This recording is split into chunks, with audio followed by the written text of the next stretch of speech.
Welcome to the Christ and Classics podcast, where we consider the classics in light of the Christ.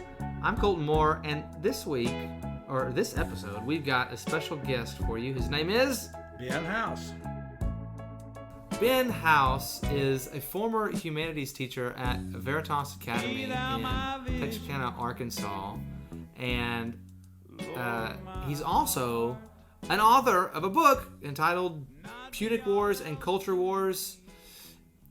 Essays. Christian essays on history and teaching. Christian essays on history and teaching. He's also a recent contributor to the book The Devil's Diet. What's the subtitle? Don't recall the subtitle, but it deals with the 7 deadly sins. Yes. Yep. And you did the chapter on lust. He's also got several things. If you just search Ben House online, classical Christian education, you'll find several resources he's written for a few different classical Christian websites. I think I found actually yesterday you've got a lecture that you did at the ACCS conference, and if I wanted to, I could have paid $3 to download the MP3 file. You've got an article that was really helpful on reformation.org. Is that right? I'm not sure where they all are. they're around. I hope they're out there a lot of places. Yeah, he's also he's been teaching for 40 plus years. 40 plus years. And he is taught through Homer's Iliad to high school students maybe 6 times. 6-7 times. Yes. Right. I just know that whenever I'm teaching the Iliad with my own students, I come to Ben across the hall for questions, and he usually has answers, and he hasn't been reading the book for some time. So I'm really excited to have him. We'll be discussing, I think, at least this is my favorite book of, book 24 I think is my favorite book of the Iliad, but this is maybe my next favorite chapter book of the Iliad.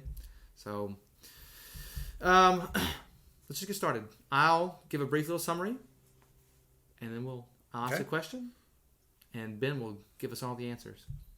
So at the beginning of book 6, the Greeks are gaining. The Greeks have gained the upper hand, and they've driven the Trojans off the beach and closer to Troy. Menelaus nearly accepted a ransom for the Trojan, addresses his life, and Agamemnon convinces him to kill him instead. Instead of having mercy, he kills him, which is, I think, is going to foreshadow what Diomedes and Odysseus do to this lone marauder in the night in a few chapters ahead, when he begs for mercy, but they don't give it to him. Seeing the Trojans weakening, old man Nestor convinces the Greeks to forsake the plunder on the battlefield and to keep driving the Trojans further back. Don't ransack the bodies, keep pushing them back.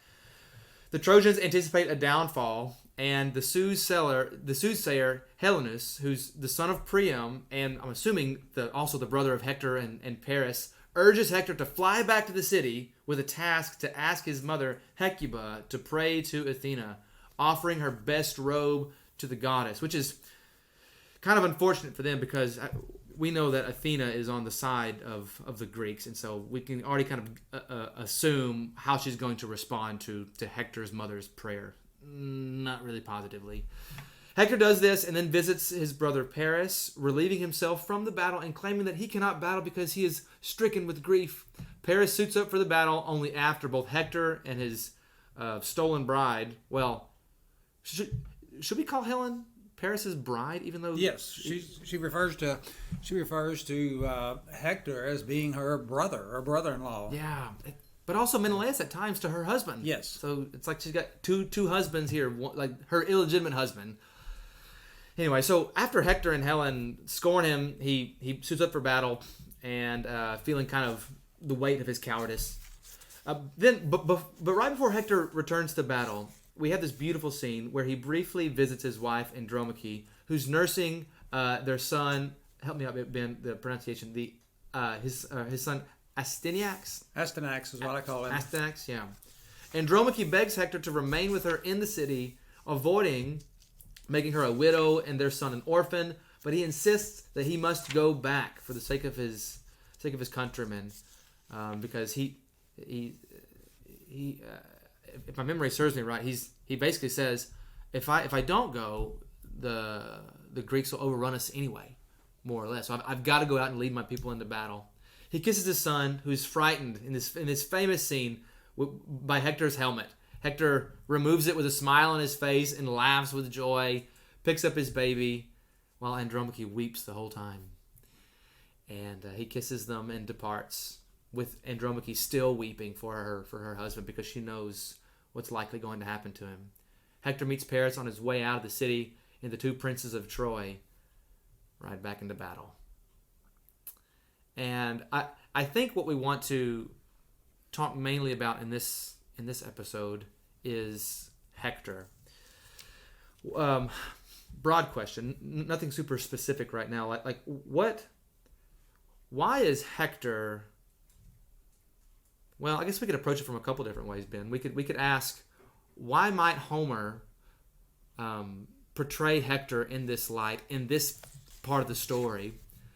Or we could ask, what makes Hector so attractive in this part of the story? And how does this influence our view or understanding of Hector thus far in the Iliad?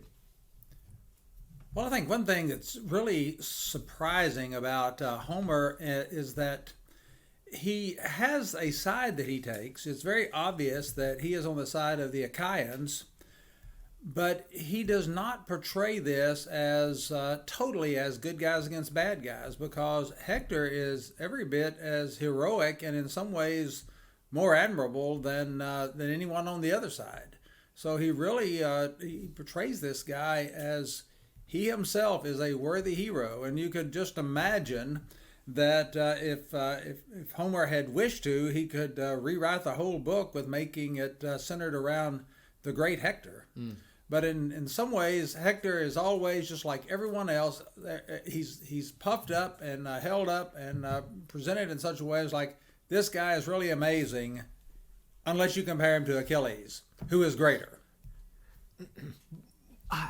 Yeah, and even then, like by what standard is he greater than Achilles? Because when I think of Achilles, I think of obviously a incredible warrior, able to defeat just about every enemy at hand. Yet he doesn't seem to have the self-control to control his own anger that you sense from Hector. Well, you don't have the human compassion in Achilles until you get down to the end, and it's almost as though that emotion doesn't even emerge in him until he gets to that point. He's we would describe him as a personality type of being narcissistic, but I think there are good reasons for that. But we see that Hector is a man who is deeply in love with his wife, with his child, but he's also in love with his cause, with the country. It's kind of like that English poet who says to this woman that he's leaving for war, where he says, "I love you, and I would stay here if I didn't love honor more." Yeah, and that taps into the role of glory and honor in this poem, which seems to be the driving force behind perhaps everything, even for the gods. It seems. I think it was in book 5 in the last episode, or book 4, even with Zeus. Hera kind of puts Zeus in a catch-22, basically saying, well, if you end the war now and you give the Greeks their victory over Troy without destroying Troy, the gods will never praise you. And he's like, oh, well, you're right. I better keep on track with what I've already determined to do. And glory and honor drive these heroes forth, Achilles especially, and even Hector in this scene, his wife pleading for him to remain back home with her and her son, but he choosing for the sake of honor and his men and country to go back to the battlefield. I mean, one could ask, what should he have done? Did he do the right thing in leaving his wife and children? Well, I think some of it has to do with this whole Greek idea of glory, which was in effect eternal life for them. Achilles is going to make the statement, I believe it's in the Odyssey, where whenever he's visited by Odysseus, that he would rather be a poor farmer than to be where he is at that point in the underworld. But in this world, it's that glory that is everything. And it's far more than just whenever we as Americans speak of honoring our heroes or respecting those who have been in the military. Glory was the only means of an eternal life. And it's really not life, it's just that, as Helen says later, they will sing songs about you. Which, of course, is interesting because that's the same thing that Sam brings up to Frodo in Lord of the Rings, is that someday they'll be singing songs about us. So it's like glory is becoming a part of this epic story and being sung about in ages to come. Oh, interesting. I've never made that connection with Frodo and Sam. I've always thought that moment when they're just about at the end and in their minds, they're about to die. They have no water, no food, and they don't think they can make it. And then there's that endearing moment with Sam and Frodo, just thinking about, well, someday, they'll sing and speak of us. But I've never made that connection with this. It's simple. It's just like Achilles too. Achilles chooses to fight in the Trojan War rather than go back home to Phrygia, where his father Peleus is, and to live a long, rich, wealthy, simple life. But nobody's going to remember you. He chooses the other option, which is to die a short life at the Battle of Troy, but the plebs will praise you for ages and ages to come. And you have that ringing in your ears when you get to the Odyssey and you see him in the house of death, and it's just this miserable scene where he hates it. It's awful. And so much, at least from a Christian perspective, it's like, well, so much for all that glory, right? So in you've got the Lattimore translation. I'm working with Fagles right here. Oh, I'm sorry.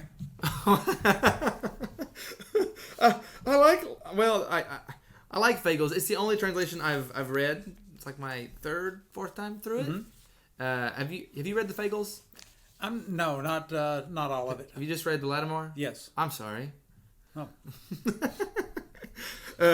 So in mine, it's line 521. I don't know if the lines are similar, but Hector's talking to his wife Andromache, and Homer writes, "And tall Hector nodded, his helmet flashing." That famous epithet there. Like whenever I read that epithet, I literally in my mind picture Hector and just like the glint of the sun beaming off of his helmet, where like there's a single point on his helmet where no man can look at because it's so bright. His helmet flashing. He says, "All this weighs on my mind too, dear woman. But I would die of shame to face the men of Troy and the Trojan women trailing in their long robe, if I would shrink from the battle now and be called a coward." So his wife has just urged him, "Sweetie, stay. You're going to leave me a widow and our child an orphan if you don't."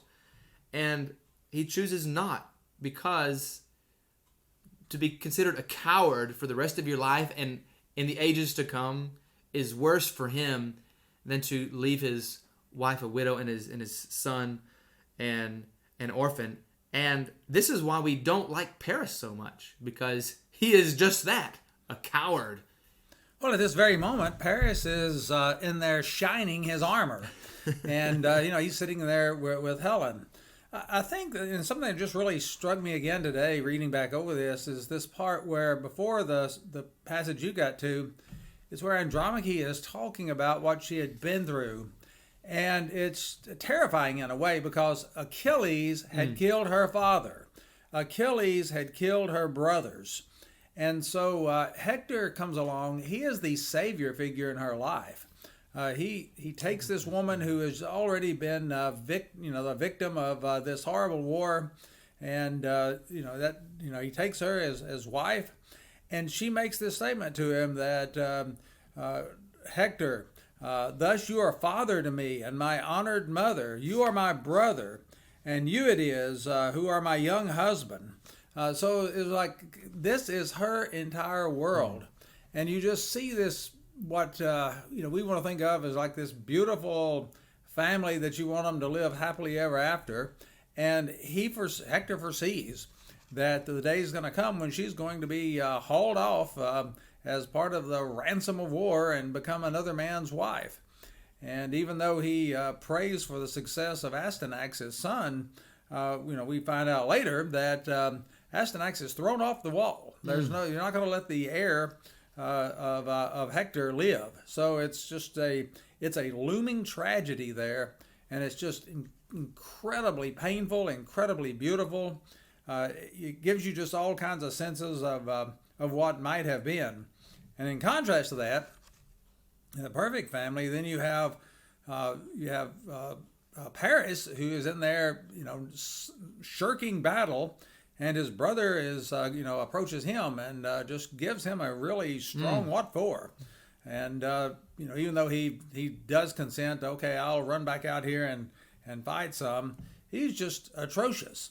And you wonder at times, like, why does Hector do this when he so despises this brother? But you see, he's really a man that's torn between all of these different things. His wife calling him to do one thing, his brother, who is provoking him to want to do something totally different, and then this whole sense of duty that he has, and then overarching that, this thing that comes back to haunt even Zeus, which is fate. Like Zeus, the will of Zeus was accomplished, but there are parts of this where it's like Zeus just has to wring his hands, like it's not, I can't control what's going to happen here.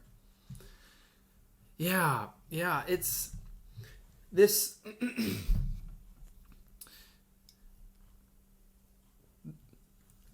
this whole idea of duty that's driving Hector forward.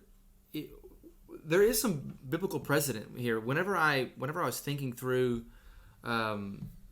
this passage, taking notes on this a couple of weeks ago, I wrote down in my notes, Hector here is much like Uriah in 2 Samuel, where he's exactly where he needs to be. He's with his men on the battlefield.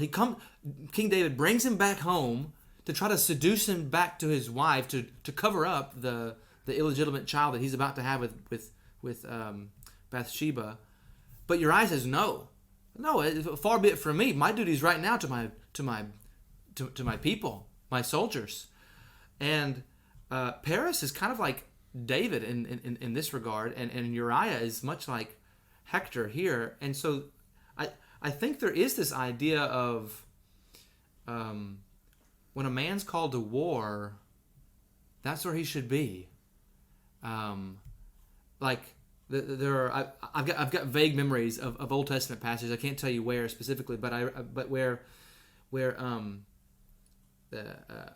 someone is tempted to like fast, someone is tempted to comfort himself with his wife, but he refuses because it's not the right time to do that. It's not the appropriate time to do that. Right now, it's time to fast and to abstain from food. And Hector, we see that right now. Like, I can't stay with you, Andromache. I can't stay with you, my son, because my duty right now is to my people, and which includes you. And I think that's noble and to be admired. Also, is this whole scene with his son as he holds him up. I I don't know who painted it, but you've seen it in my classroom. I've got this beautiful painting. So it's a printout. I printed it in our. I copied it off the internet, but it's beautiful of this picture of Hector with his bronze armor and his muscular thighs and muscular biceps with his helmet. I think is on the ground, and he's just this ideal picture of a warrior. And his wife has got her. I think his wife looks weeping, or sorry, his wife looks really sad. But like off to the side, there's a servant woman who's got her face in her palms, weeping, and it's just this picture of strong warrior with a tender wife and a beautiful young baby, and he's not too high to mingle with the lowly of his family. He's a family man, and that is honorable. And I think that's perhaps the main reason I think why. Well, maybe not the main. Maybe one big reason why Homer inserts this whole scene into this section of the epic to juxtapose Hector with his family with Paris and his illegitimate family. Right. Well, Astyanax is just a little child and he's frightened. And you get that picture that would often happen if you just imagine a little child, a couple of years old, and maybe if they were just sitting around in the dining room, and Hector is got him in the rocking chair or something like that, to use our kind of images of family life, the little boy would be okay. But this outfit of a warrior is frightening. But it's also, whenever Astyanax is frightened by that, it is this foreshadowing, this look ahead to the fact that this whole thing is going down, that these noble people in this case are going down with the whole thing, and that there was a problem with what Troy did that is going to bring destruction on the whole of the community, and that's what's going to come up again and again. And finally, with the great shield of Achilles, that just represents this world that Achilles can bring to pass with his work as a soldier. So beautiful scene, but really tragic as well. Yes, like even some of the last words Hector says to his wife. He prays to Zeus for his son, that he would be a better man than his father, and he says to her, Andromache, I think it's in line 579 in Fagles, Andromache, dear one, why so desperate? Why so much grief for me? Then he says, no man will hurl me down to death against my fate. And fate? No one alive has ever escaped it, neither brave man nor coward, I tell you. It's born with us the day that we're born. So some of his final comforting words to his wife are, if I'm doomed to die, if I'm destined to die, I'll die, and there's nothing that you or I could do about it. Which raises a whole other question of the relationship between fate and Zeus's power, who's supposed to be god of the gods, who controls all things, but doesn't really control all things. So that's another thing. One question I have, Ben, is, it relates to some of our recent conversation we've had of Mice and Men, as you've recently finished it, and I've recently finished it again with my own students, my 10th graders. Like, how can a story or a scene like this, like how can a tragedy be also beautiful? Don't we typically associate like a beautiful story with a happy ending? How can a sad or tragic ending to a story or a scene like this warm or fill our hearts with a strange kind of joy? Well, William Butler Yeats has a poem called, I think it's Easter 1916, about the Irish rebellion against the British, and it has the recurring refrain in it, and a terrible beauty was born. And that's part of the richness of literature that often it's looking into the abyss, which is I don't remember whose phrase that was exactly, but there is beauty in that. There is beauty in seeing the dissolution of the Karamazov family. There's a beauty in seeing Ahab coming to his destruction. There's a beauty in all of the Shakespearean tragedies. And I don't know whether it's because it reflects and really shows us something of the world, or it brings us back to a Christian understanding that this whole mess down here in this world is a tragedy that only God above can turn into a comedy, which means that it's going to turn out, happily ever after. But there is something very fulfilling about reading something that turns out tragic, even when you're wringing your hands and saying, "No, I don't want this guy to die at the end of this story. I want him to work this out this time." And it always ends the same. And yet, maybe it's just the catharsis of it. The Greeks would go to these tragedies, and that we read, sometimes emotionless, and they were just in tears at the end of these stories. And maybe we've lost something because we don't get as moved by that. The cross of Christ is one big tragedy, I think we could say. God in flesh dies, is murdered, killed unjustly. And yet through that tragedy becomes a comedy where humanity is saved. The divine nature united to the church, head and body. Salvation is created for mankind. And everlasting joy promised to us. And whenever we read the Gospels and we come to the crucifixion scenes, I think are meant to weep, but yet also rejoice with joy for what the cross accomplished, for all of our many sins. And I wonder if the cross in that way is woven into the fabric of humanity in a way that innately senses this, though we often can't explain it. I don't know. Well, I think we have a hard time living with a world if we could imagine Jesus dies on a Friday, and that Saturday after, as we just describe it, as like if that's then the rest of world history. That this almost happened, that this Messiah came to earth, and then that's where it ends.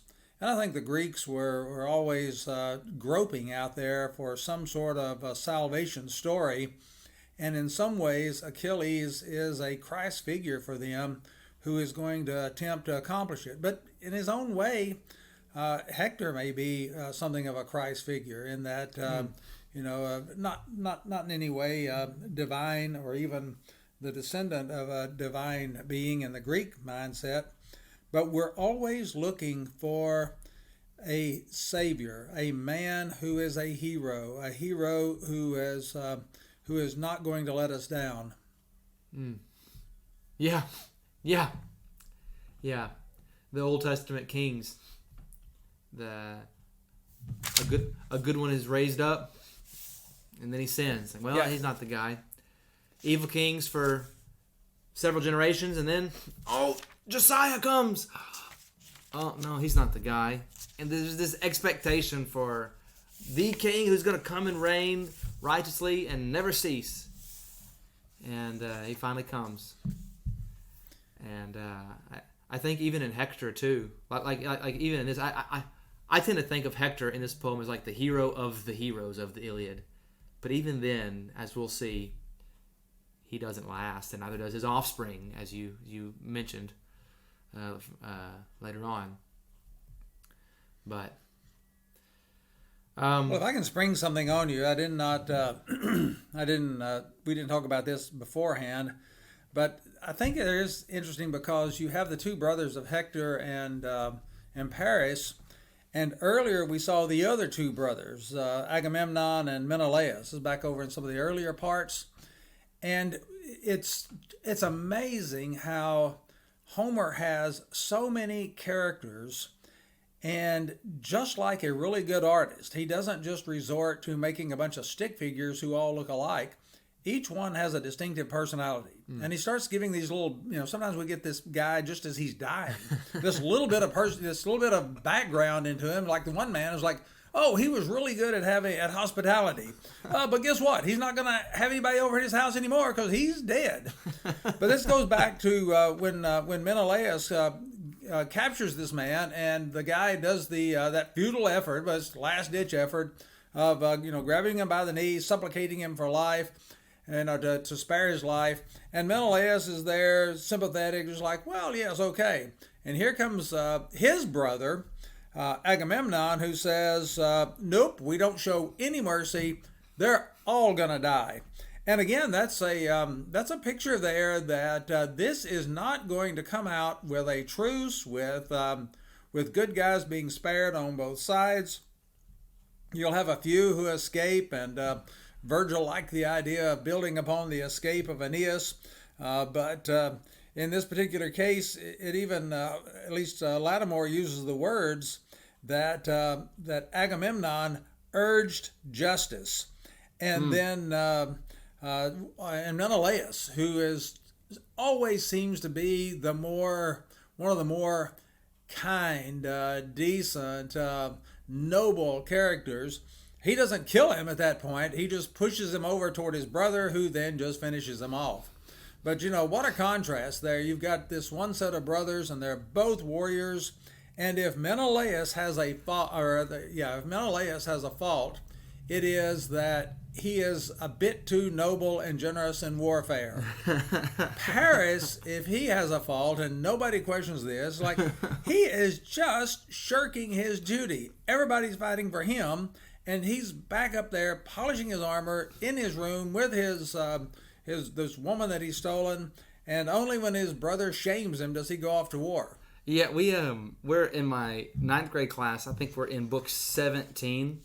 And we're talking about Achilles and his wife Thetis dipping him in the river Styx when he's a baby and all that. And they're all thinking like, well, is he going to die? When's he going to die, Mr. Moore?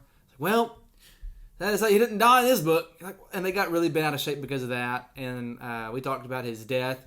And they said, yeah, we know he gets shot in the heel and he dies. But who kills him? And I was like, you're not going to be happy. We'll find out next spring, but... Paris kills him, and all of them, about 3 or 4 of them, were like, "What?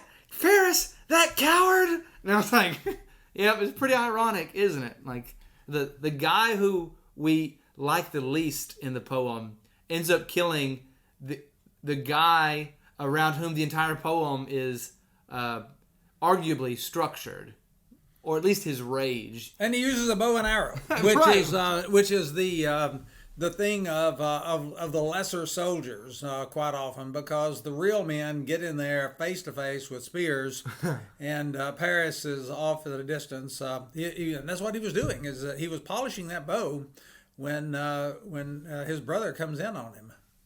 Yeah. Well, Ben, in just maybe a few sentences, why should we? And I say should. Because I think there's some objective virtues that we're seeing in Hector. Why should we admire Hector here in Book 6 as he's meeting with his wife and young son? Well, I think we like to divide the world between good guys and bad guys in the sense of... we can feel better about something if we can vilify our enemies. And part of what Homer is bringing out is the humanity of people on both sides. And many other writers have followed in his stead.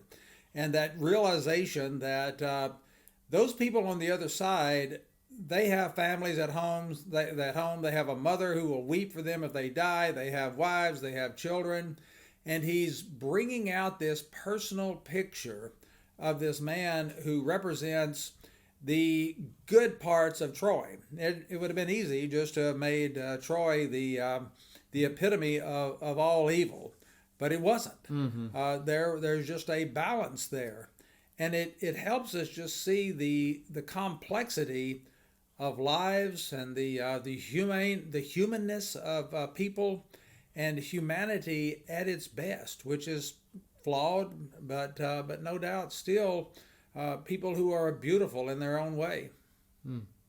Yeah, that's great. Yeah, that's really good. Well, Ben, thanks for joining us this week. Thank you.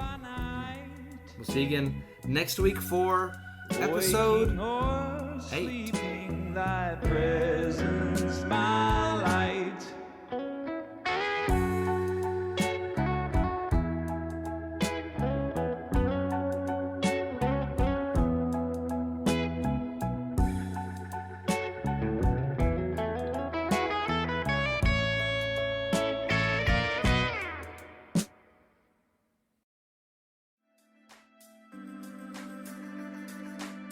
Interested in growing your ancient language skills but not sure where to start?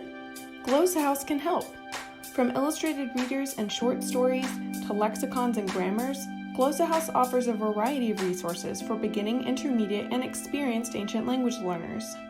Head to glossahouse.com today. Glossa House, language resources for the global community.